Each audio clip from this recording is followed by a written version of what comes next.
beautiful Wednesday morning here in Moscow, out at the Yauza Park, just past the St. Seraphim's Sarov Khram, or church. Man, the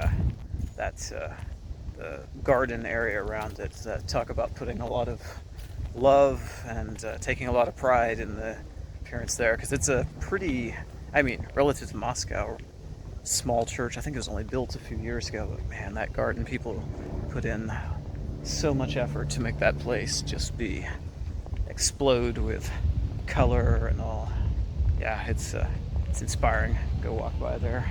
It's not far from it's not far from my normal tramping ground, I guess. Anyway, out here, I was saying didn't seem like there's a whole lot of concrete news on that story about that tragic shooting in New York City, the skyrise. I did note they were actually saying that it was to do with the NFL. That's where he was headed. That's tragic, but at the same time, it's very, very strange. There was I want to say it was a BlackRock executive, was one of the people who was actually killed. So I don't know. It's probably not a cover-up, but at the same time, it still seems very weird that, given all the political stuff and things going on, that the person was actually headed towards the NFL offices, and they're saying lost his way, and he's had some issues with the CTE and all. Man, I can only imagine all the mess, because that's already been in the news and a thing for a while now. All the head injuries in football and all. Now you have this shooting there that's connected with this. So wasn't what I was expecting when they said it was offices of BlackRock, but also the NFL offices. So I'll be curious to see if anything more comes out of that. But yeah, still a tragedy all around. I won't lie, quite cynical when I was watching the coverage, though. I hopped on to, I think CNN had a story, and I was noticing how they were inundating all the coverage with emphasizing assault rifle. Then I hopped over to, I think I grabbed Breitbart this time, as, another one of the more Republican conservative stuff. And it was like their first story, no details, but immediately made sure to mention that New York City has some of the strictest gun laws, and it didn't stop this. It's like, really? Such a tragedy, and people on both sides, it's like, can we just let the facts and all get figured out, and then you guys can go back to arguing gun control, like maybe after it settles and all the facts are known? It's like literally both sides of the spectrum. It just, I don't know. It seems to me to always be in somewhat bad taste when they first start jumping on that in the middle of this crime that hasn't even been investigated yet. Oh well, such is life. Yeah, this park goes for miles and miles, and it follows this little river that originates up in a big swampland or it looks like a big swampland. I haven't actually hiked that far into there, but it's up in this forested area, this part of this huge park that's up on the eastern edge of Moscow. But this little river runs for miles from that wet area, and then eventually joins the Moskva River in the center of the city. So this park just kind of goes for miles along the edge of this little river, so you can just kind of walk along it for ways, but then you have like bridges and all you go under as well. Anyway, so yeah, I heard the news that we also had a huge earthquake. It apparently was sort of epicenter in, I want to say, Kamchatka, so eastern Russia. I saw it initially on my Russian news this morning. No news as far as like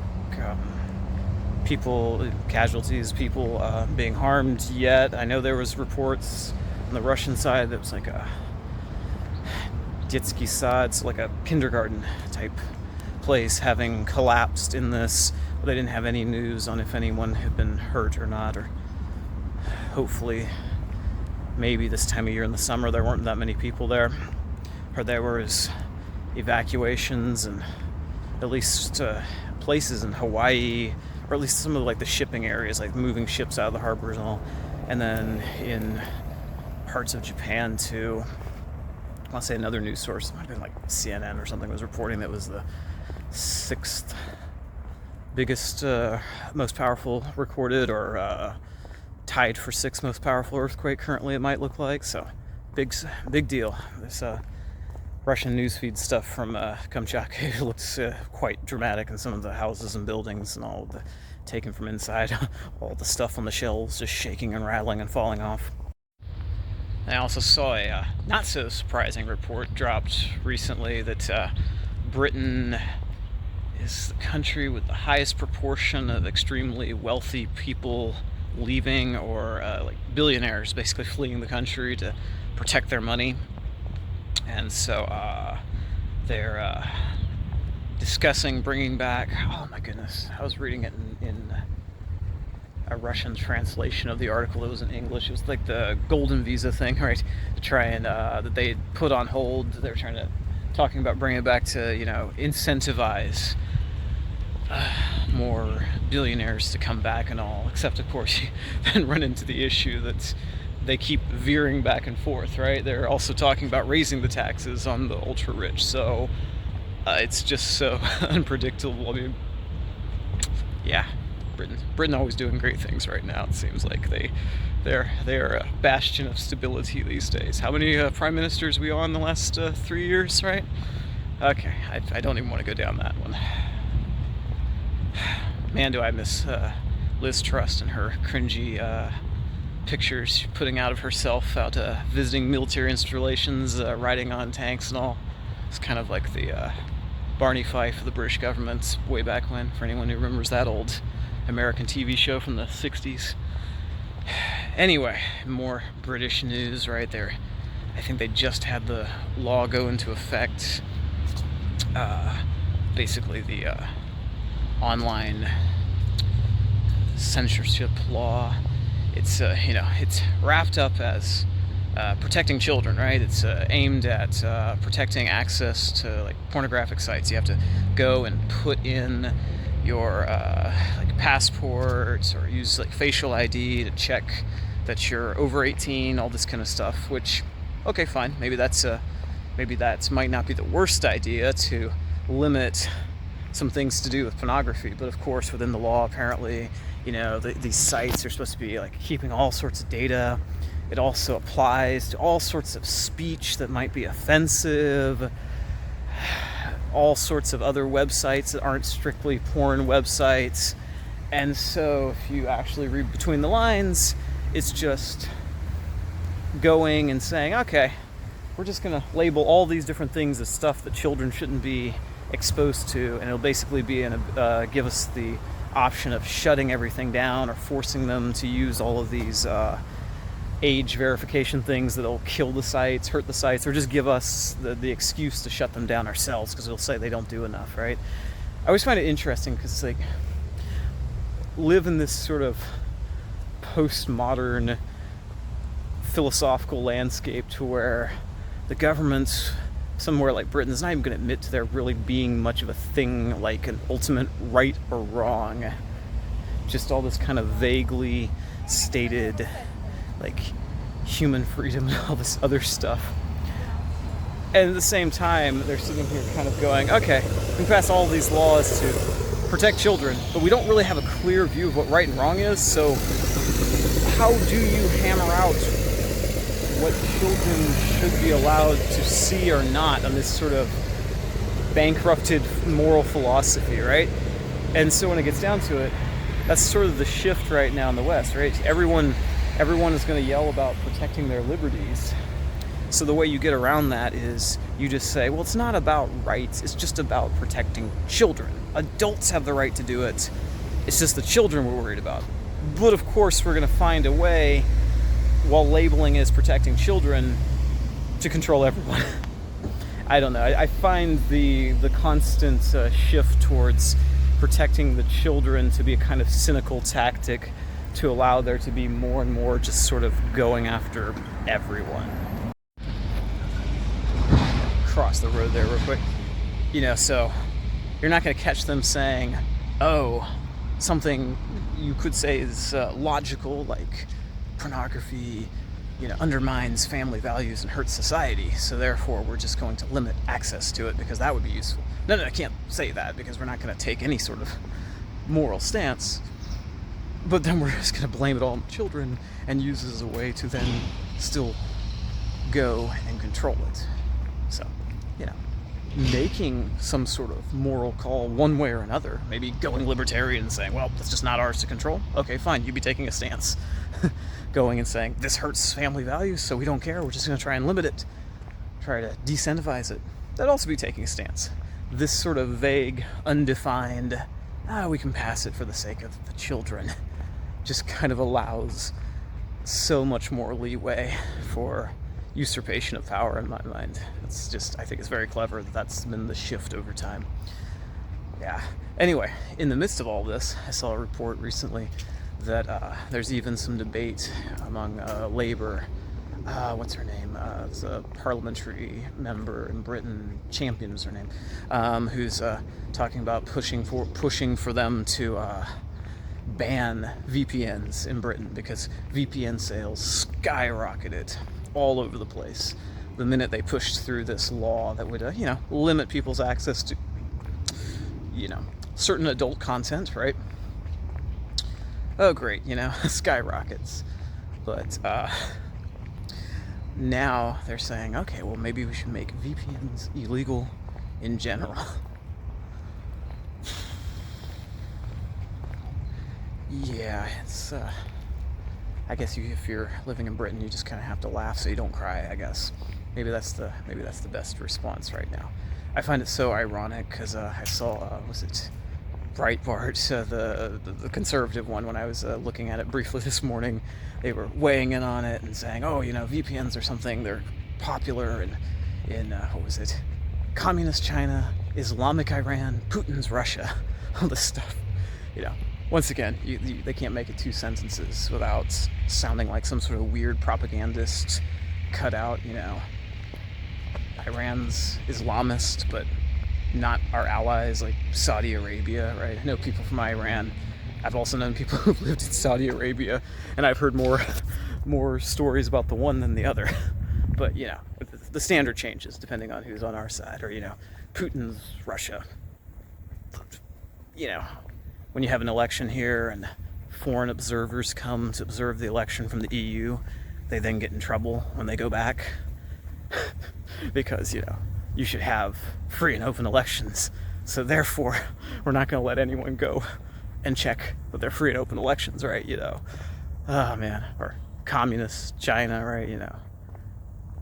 Communism is an economic system, not really a governance system, and their economy in a lot of ways is kind of shifted away from that. But you just keep repeating the propaganda line.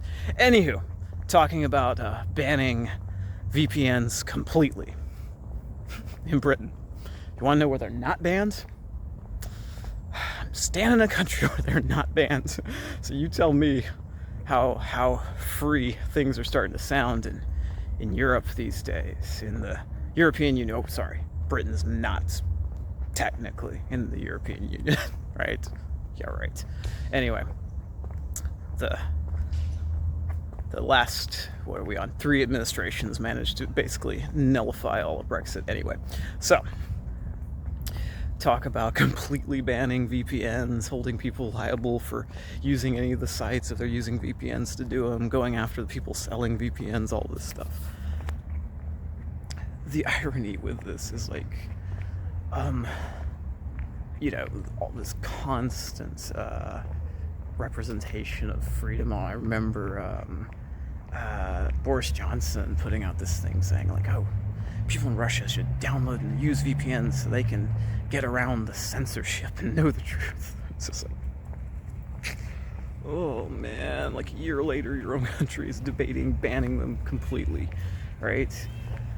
And then there was actually a little bit of a stir because I was looking in local Russian news, and there was some discussion recently of amending a law touching on VPNs here in Russia, and people were kind of angry about this, trampling on freedoms. And the law was just it was with VPNs you can still get fined, and it wasn't even that high a fine if you go to things that are already illegal, but the definition of what you can get fined for, when I looked at the layout of it, was like very specific. Like you couldn't go to basically like neo-Nazi or these type of group stuff. It was much more specific. It wasn't this sort of vague anything anywhere could be offensive. It was much more narrowed down. And I found it also very interesting that even with Twitter and Facebook being blocked here, you still don't get fined if you get it was like specifically on the law, you still didn't get fined, or at least the layout I was reading, if I was understanding it correctly with my Russian, was like you still wouldn't get fined if you went there with a VPN anyway. So it was just kind of like, wow, with different countries adjusting their VPN stuff, Russia's was still leaving plenty of room when it got down to it, and people were still a little uptight, like, how dare they impinge upon our rights here, Whereas in Britain, they're just like, let's just ban them completely. You shouldn't be allowed to have that. We support freedom. Oh, man. Laugh at it so you don't cry, I guess. Laugh at it so you don't cry. Such is freedom, right? Meanwhile, Trump, in a new interview, doubled down on his 10-day tariff deal or deadline, right, with Russia. They got to come to the table and do something. So apparently they have to just pretend they're not making massive gains on the battlefield. Just pretend they're losing, I guess, and just have a ceasefire and let Ukraine rearm with all those Western weapons, right? Of course they're going to do that. Now, the Kremlin, I think, put out a statement that was stereotypical, extremely diplomatic. It was like, we have heard Trump's statements and we will take them into account, or something like that, which in other words was a polite way of saying, take a long walk off a short pier. We're not budging. But at least they were polite about it. But so they're not going to budge. And now Trump is, pushing his secondary tariffs. We're going to go after China. Didn't you try to impose massive tariffs on China just recently, and then you had to back down because you suddenly did the math and realized there was going to be massive shortages of iPhones, electronic, consumer goods, all that stuff, right? And all of a sudden you guys were hammering out a trade deal. I remember Fox News and everyone just giddy with excitement that we were putting China in their place, and then Trump backed down. All right, maybe you shouldn't pick a fight until you figured out whether or not you're going to win that trade war fight, right? So is it going to go better this time? You're midway through having just hammered out a trade deal with China, and you already had to back down. So you're going to really push this secondary tariffs thing now? Now? Really? Okay, and then on top of that, okay, I guess you can try to go after India. Except there was a new report saying that India, for the first time, is now the biggest exporter of iPhones, right? Because a lot of these companies and all have started opening in India instead, as far as, as tensions have increased with China. So we all saw how that worked when you threatened China just a month and a half ago, however long ago it was. Now with India, India's already giving signals that they're not going to play ball with being dictated to on this. And now, you don't think they're going to remember how you backed down quick when you didn't like the idea of there being shortages of electronics in the U.S. with China? Meanwhile, it was on Tuesday, Trump in an interview mentioned that Israel was going to be, thought they were going to do a good job, and they were going to be the ones in charge of distributing food aid in Gaza. Wait, what? Right? They're the ones making sure all these people starve. That's going to be a good idea. Well, of course, he's running with the narrative like, oh yeah, Hamas is just taking the food and starving the people. Of course, you run into this little issue, right, that the Israelis were claiming no one was getting starved. So we already know they were lying about that. And you had, people from the UN, human rights groups, journalists down there saying, Even journalists starving down on the ground saying, yeah, no, that's ridiculous, right? People are starving here. We got all the footage, videos coming out, left, right, and center. We can prove it, right? Human rights groups, UN people, right? All this kind of stuff. Okay, so Israel's still lying and saying, no starvation, no problem. All right, well, that gets too much. So Trump finally comes out, breaks with Netanyahu, who's like, well, okay, fine. There might be some starvation going on. But based on this overwhelming flood of stuff. So this overwhelming flood of stuff is telling the truth about the starvation, but not telling the truth when they're saying the distribution centers are the problem. The Israeli military is bombing and shooting people. The, Hamas folks are not actually trying to stop people from getting food. They're not stopping it. It's not their problem. It's the Israelis. So apparently, the Israelis were lying about people starving, and the journalists, the human rights groups, people on the ground and all were right about the starving happening. So you're going to believe them on that, but you're not going to believe them when they're saying that Israel's the problem. Even as Israel's lied and said there's no problem. I feel like, wasn't in kind of this, if you're in court and you find out someone's been like blatantly lying for half their testimony, are you going to suddenly believe them on the second half of their testimony, right? Not telling the truth about there being a problem to begin with. Everything's fine. But then you're going to be like, well, okay, we lied about there being a problem, but believe me, we're telling the truth about who's the source of the problem, now that you caught us, that there is a problem. Brilliant. Brilliant. Meanwhile, Haaretz, whatever it's called, the Israeli news source right there, they're reporting that, Netanyahu's already agreed that they're going to annex Gaza, right? Netanyahu had to make peace with the hardline finance minister, what's his name? Smotrich, right? Doesn't sound at all like like his family came back to Israel via Russia or somewhere Slavic, right? Smotrich. Anyway, but the story is with him that they were gonna start offering through the peace ceasefire deals, they were gonna make sure each time it falls apart, and then they're just gonna harden their line and be like, no, now we have to conquer it because they just keep falling apart. Don't know why, maybe Israeli airstrikes, things like that. We tried. We're just gonna take it over now. And the claim from that newspaper is that Netanyahu had already had talks with Trump or the U.S. and already had their go-ahead on this. So we'll see if this pans out. I mean, that's his listening to Lindsey Graham talking about how they're going to transform Gaza. Yeah, that sure sounds like it. Of course, then Israeli Parliament, I think, already okayed annexing parts of the West Bank as well recently. So yeah, we're just watching it all unfold blatantly in front of us, right? All these areas, by international law, they have no right to, right?